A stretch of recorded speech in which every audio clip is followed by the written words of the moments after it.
The radio started talking in my own voice right before the big storm hit the tower. It's still hard for me to say that part out loud, you know? Not 'cause it sounds impossible. The woods teach you that's just a word. But that voice knew things I'd never told anyone, like the steps to the cot or a soft floorboard. It even knew the name of a boy I couldn't bring home, Caleb Marlow. Then the voice, calm and tired like mine, said, "Don't look down the stairs." And right after that, something knocked 3 times from under the trap door. It wasn't hard or angry, you know? It was polite, like it was invited in. If you're listening, you probably know the forests keep their own records. Not the official stuff like maps or incident reports. The real records are in things people just won't talk about. Like old journals with missing pages, or rangers who quit early, or names carved into water tanks by men who were supposed to be alone.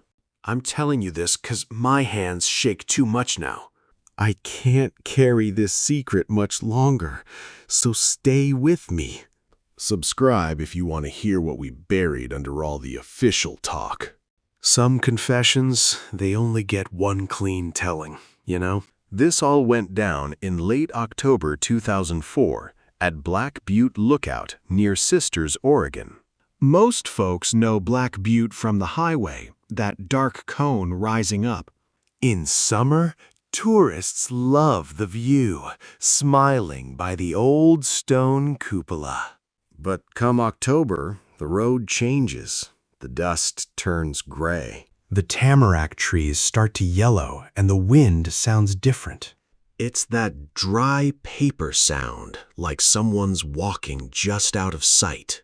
I was 54 back then, still with the Forest Service, but mostly doing odd jobs. My knees were bad, sleep was worse, and my daughter only called on holidays.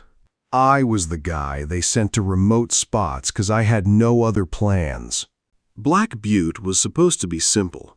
2 days, winterize, lock up. I packed my gear, including a service revolver, and this old folder of logs. That folder, that's where the real trouble started, you know? I just found it, looking for a padlock in an old metal cabinet. It was labeled Black Butte, Communications Irregularities, 1979-1991. That word, irregularities, that's how agencies clean up bad stuff. It's how they wash blood off language, really. Inside were old radio logs and notes. Seemed normal at first. Just signal drift, phantom transmissions, stuff like that. But then, lookouts started reporting voices on closed channels during storms. And the really creepy part? 3 different people wrote the same thing. They all said voice sounded like me. Hal Brenner, in '79, heard his own voice on Channel 4 while he was holding the mic. Then in '83, a tech wrote the radio played operator, speech not transmitted. But Lorna Pike's note from '91, that was the worst. She just wrote 1 sentence before quitting the next morning. It said, "The radio told me where I will die." No follow-up, nothing. I remember sitting there in the office, folder open, hearing the lights hum. The building smelled like wet coats and copy paper, just ordinary life. That's the cruelest part, when normal life goes on around something awful. I'd told myself bringing the folder was part of the job. That was the first lie. The second lie? That Black Butte didn't scare me. The drive up Black Butte was quiet, winding through pines and old snow. The sky was dull silver, hinting at the storm coming. A mule deer stood in the road, listening intently, not at me. The deer vanished, leaving an unnatural, heavy silence in the woods. It felt like the whole mountain was being held down, unnervingly quiet. I parked and walked up, the tower just waiting there for me. The cabin smelled of dust, mouse droppings, and cold metal. The firefinder sat in the center like an altar. I did my routine checks, trying to deny the growing unease. I found the old radio. It should have been replaced. Powered it on, and static just breathed through the speaker. After adjusting, dispatch answered, weak but real. I gave my status and signed off. For the first hour, everything felt pretty normal. I did my inventory and swept up mouse pellets. Then snow started, tapping hard against the glass. By 6, the whole tower was groaning in the wind. I made coffee, then opened that old folder. That's when I found it, a hidden witness statement. 3 pages, blue ink, from a guy named Raymond Sutter. I knew Ray. He was on the Marlow boys' search. Caleb Marlow, an 11-year-old boy, vanished in '87. Tracks led uphill, circled a tree, then just stopped. We found one blue mitten, but his dad said he wasn't wearing any. Ray's statement was chilling, a totally different account. He heard a child calling Dad from the slope, but the voice never echoed. It sounded flat, like it was coming from inside a room. Their handheld radio clicked on, giving a false order to stay put. The child kept calling, using Ray's name, asking him to tell them he was cold. Ray turned off his light, but the voice just laughed. Ray never told anyone, just wrote it all down and kept it secret. I read those pages twice as snow piled up outside. Then the radio clicked on. No static, no warning. A child's voice whispered, "Ray." Thomas jumped back, his chair scraping loudly. Then his own voice came through the radio, tired and raspy. It warned him, don't answer him. The room felt colder, and he saw his reflection in the window. The radio channel closed, leaving a suffocating silence. Thomas tried to calm himself, counting his breaths. Then 3 soft taps came from right under the floor. It sounded like something was testing the boards below. The tapping came again, 3 times, then 3 more. Thomas grabbed his flashlight and opened the trap door. Cold air rushed in, and his beam showed only dark, wet stairs. He called out, "Hello?" but got no answer. Quickly, he shut and bolted the trapdoor. For an hour, Thomas tried to reach dispatch, but only got static. His cell phone had no service, which was normal back then.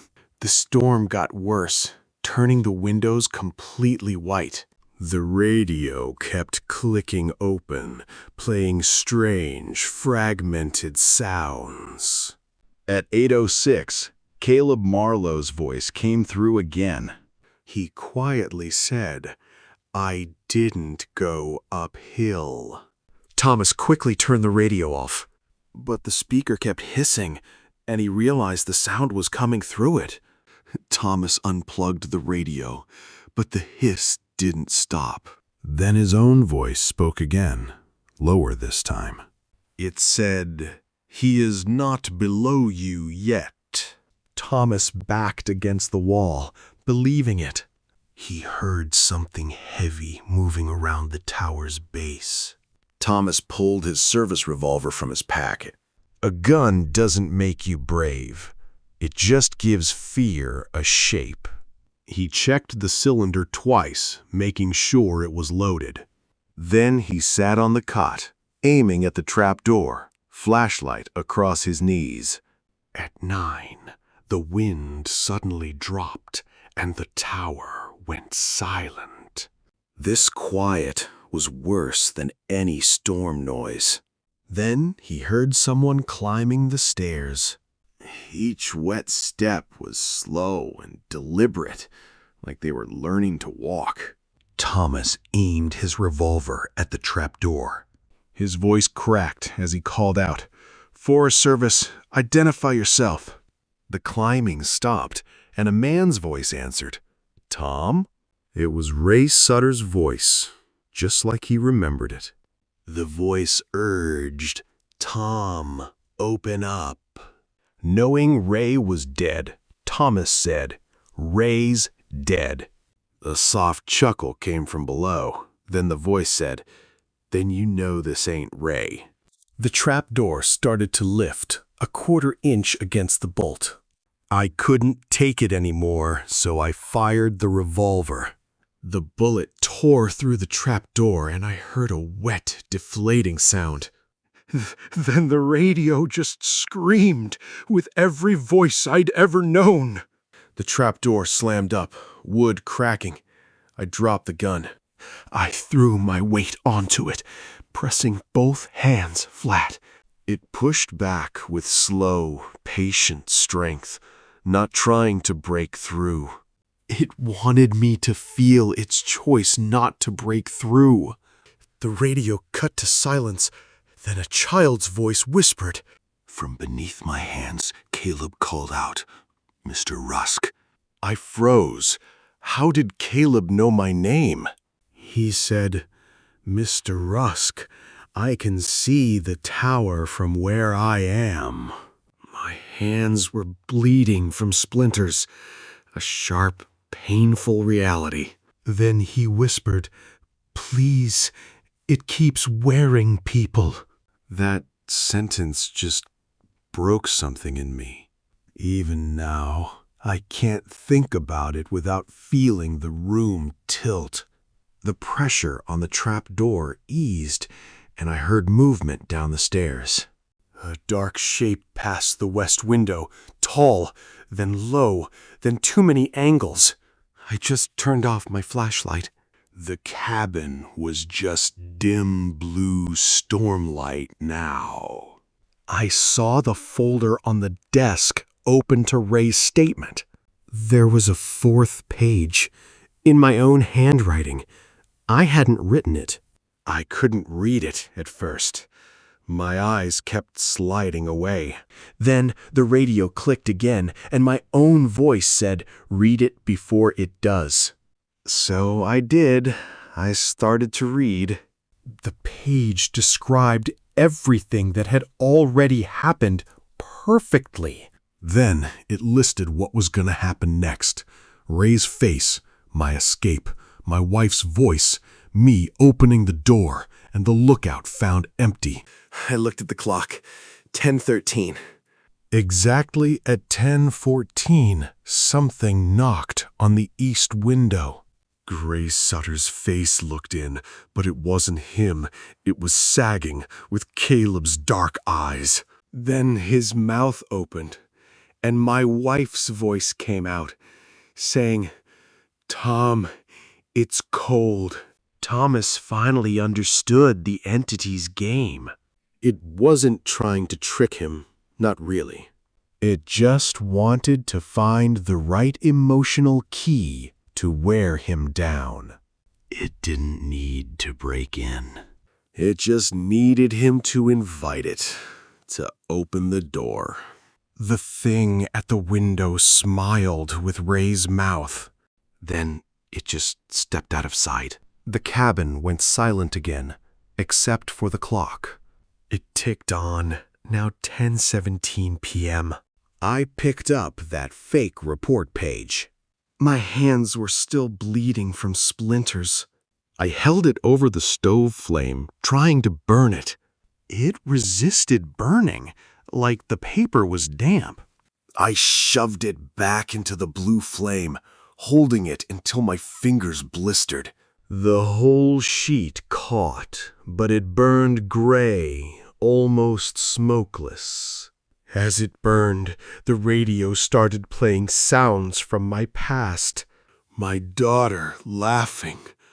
My wife singing. Caleb's father sobbing. And Ray Sutter saying we should have gone after him. The page crumbled to ash. Outside, the tower shook once, even though the wind was gone. Then something started climbing the stairs, fast. No more patience, no more pretending. I grabbed the revolver and fired through the trapdoor. I kept shooting until it was empty. Each shot tore another hole in the boards. A smell like wet bark and old pennies rose through them. The climbing stopped, right beneath me. A whisper rose through the bullet holes. It wasn't a child, or Ray, or my wife. It was my own voice, asking, "You know why Caleb stopped walking?" I pressed my back against the wall. The voice said, "You saw the tracks." And God forgive me, I had. I remembered finding those strange marks beyond Caleb's tracks. They weren't footprints, just deep impressions, circling his trail, like something walked without a real shape. I covered them up, telling myself it was for evidence. But the truth, I was just scared. The trapdoor lifted again, and the bolt bent. I did the only thing not written. Instead of going down, I went up. I climbed onto the desk and shoved open the ceiling hatch. I pulled myself into the storm on the roof. The cold hit me like water. Snow needled my face. I crawled across the roof on my stomach, the tower swaying. Behind me, the trapdoor burst open. I didn't look back. Thomas clung to the icy antenna mast on the tower's roof.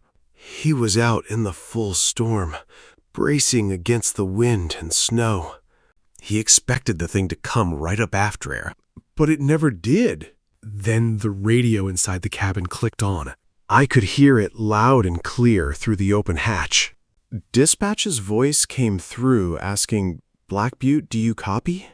I couldn't tell if it was real or just another trick. Then another voice cut in, overriding dispatch. It was my own voice, but much older, much more tired. It told me, "Stay above the room until morning." A warning from my future self. I stayed on that roof for 6 long hours. The storm should have killed me.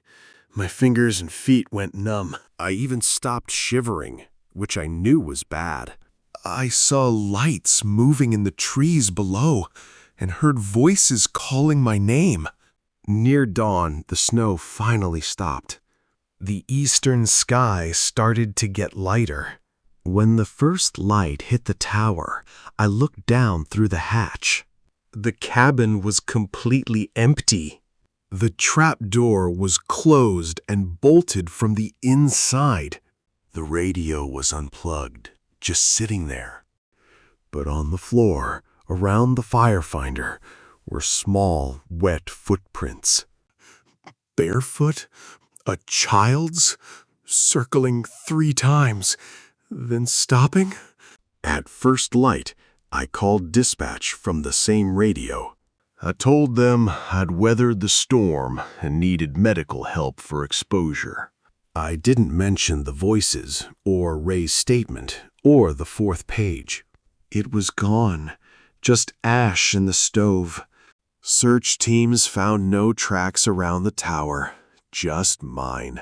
No damage below the stairs? No blood except my own. But the bullet holes in the trap door were definitely there. I got reprimanded for discharging a firearm on government property. I retired 6 months later, saying it was for my health. That was another lie I told. I kept Ray Sutter's statement, the one I stole. I've read it 100 times. Always 3 pages, never 4. Years later, a young Forest Service technician called me. She found my name in a Black Butte log from 1979, not 2004. She thought it was a mistake, asked if I'd trained there earlier. My heart pounded, and I asked her to read the entry. The technician read the old log entry to me, just like I asked. It was Hal Brenner's original radio log from 1979, talking about a transmission on Channel 4. But then she read an addendum written right beneath it that just froze me. The addendum said a voice on Channel 4 identified itself as Thomas Rusk. It warned Brenner not to answer a child calling from the East Slope. The date was August 17, 1979? That was 8 years before Caleb disappeared, and 25 years before my night on the tower. I thanked her, hung up the phone, and then I just lost it. The impossible truth hit me like a physical blow. I stumbled to the kitchen sink and vomited, the dread just pouring out. Since then, I've avoided radios like the plague. I don't answer unknown numbers. I don't hike anymore.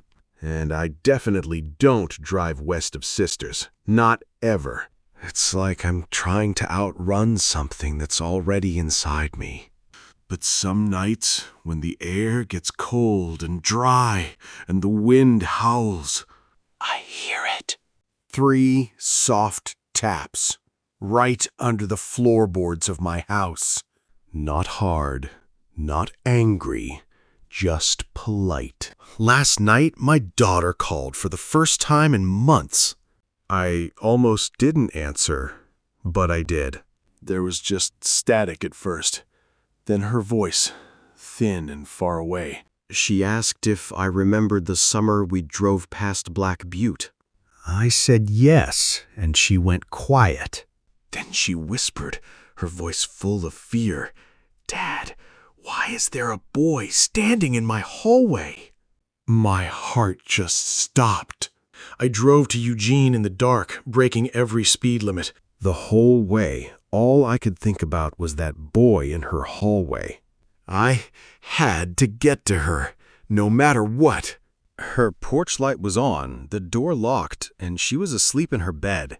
She had no memory of calling me, which was a relief but also terrifying. Because in the hallway, the carpet was wet with melted snow. Small, barefoot footprints led from the wall to her door, circling 3 times, then stopping.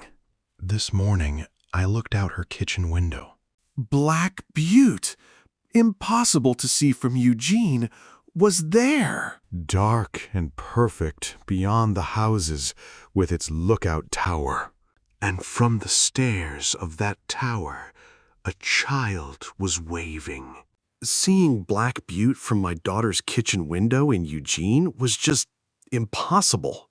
It was right there, clear as day, with the lookout tower and a kid waving from the stairs. That's when I knew this thing wasn't just stuck on the mountain anymore. It had followed me, and it was coming for my family. That vision, it just proved how far this thing could reach. It wasn't just stuck on Black Butte. Not anymore.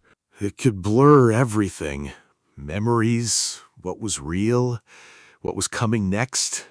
There was no escaping it. Not really. When it came for my daughter, that was it. I couldn't keep quiet anymore. Couldn't pretend it wasn't real. It had crossed a line, and I had to tell my story. Maybe, just maybe, speaking it out loud could change something. This thing, it didn't just imitate voices. It wore people down like a key in a lock, using their grief and guilt. It wanted you to open the door, to invite the chaos back in. It used the voices of those you loved to get what it wanted. The woods out here, they keep their own records, you know. Not the kind we file in offices, but the real ones. In old journals, in rangers who quit early, in names scratched into tanks. This thing, it's part of that, part of the forest's own dark history. My hands aren't steady anymore, and I can't carry this much longer. Some confessions, they only get one clean telling. This is it, my chance to finally speak the truth. To tell you everything we buried under all that official language. So stay with me a while and listen. This happened in late October of 2004. At Black Butte Lookout, just outside Sisters, Oregon. It's a story I've carried for too long. Most people know Black Butte from the highway. That dark volcanic cone rising out of the Ponderosa. Looks like something half-burned and never cooled. It's a place that holds its secrets well. But by October, the road changes. The dust goes gray. The tamarack starts to yellow, and the wind sounds different. It's that dry paper sound. Makes you think someone's always there, just out of sight in the trees. I was 54 that year, still with the Forest Service, kinda. Mostly contract work, end-of-season stuff, hauling things nobody else wanted. My knees were bad, sleep was worse, and I had a house I barely used. Nays sent me to remote sites because nobody had to ask if I had plans. My job at Black Butte was supposed to be pretty simple, just a couple days' work. I needed to inventory the cabin, winterize things, and check the lightning line. Then I'd inspect the radio and lock the gate on my way out. It was a routine assignment, perfect for someone like me with no other plans. They predicted a storm, but nothing too crazy, just some early snow and wind. I'd seen worse, so I packed my usual stuff: coffee, chili, blankets. I even brought my old service revolver, mostly out of habit, you know? But I also grabbed this folder of old maintenance logs, and that's where the real trouble started. I wasn't supposed to bring that folder. I just found it by accident. I was looking for a padlock in a metal cabinet, and there it was. The label on it, though, that really caught my attention right away. It hinted at something way out of the ordinary, you know? The folder was labeled Black Butte, Communications Irregularities, 1979 to 1991. That word, irregularities, it always felt like a way for agencies to clean up messy stuff. Like they were trying to hide something unsettling, you know? Just that label made me feel uneasy, even before I opened it. Inside that folder, I found radio logs and notes, but one phrase kept showing up. 3 different times, by 3 different people, it said the same thing. It said, "Voice sounded like me." That really got to me. It wasn't just a coincidence. It was a pattern, and it was chilling. The first one was from Hal Brenner in '79, a seasonal lookout. He heard a voice on the radio during a thunderstorm, calling itself Brenner at Black Butte. But Brenner was right there, holding the mic himself. That kind of mimicry, it's just deeply unsettling. Then there was a maintenance note from '83. A technician wrote that the radio played back "operator speech not previously transmitted." He put that in quotes, like he didn't want to own how weird it was. It just made the whole thing even more unnatural. But the third one, from 1991, that was the worst. A lookout named Lorna Pike wrote just one sentence before she quit the next day. It said, "The radio told me where I will die." No follow-up, nothing. That one sentence, it just screamed pure terror. I remember sitting in that district office, the folder open on my lap. Fluorescent lights hummed, and it smelled like wet coats and copy paper. Outside, a truck was beeping. Just ordinary life going on. That's the cruelest part. when normal life keeps going while you're learning something awful. I told myself I brought the folder because it was part of the job. But that was my first lie. Just trying to rationalize it. My second lie was pretending Black Butte didn't scare me. I was already feeling its pull, trying to deny the fear and curiosity. The drive up to Black Butte was super quiet, kinda unsettling. The road curved through thick pines, with old snow hiding in the shadows. The sky was this dull silver color, like the weather had already made up its mind. Then, near the summit, I saw a mule deer just standing in the road. She wasn't looking at me, just listening, with her head turned uphill. She stood there for a minute, then just vanished into the trees. No sound at all. There were no birds, which is something you really notice out there.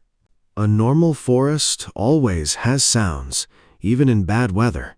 But these woods felt totally held down, like a hand was pressed over the whole mountain. I parked below the lookout and hiked up the last bit on foot. The tower stood there, windows dark, catwalk covered in ice.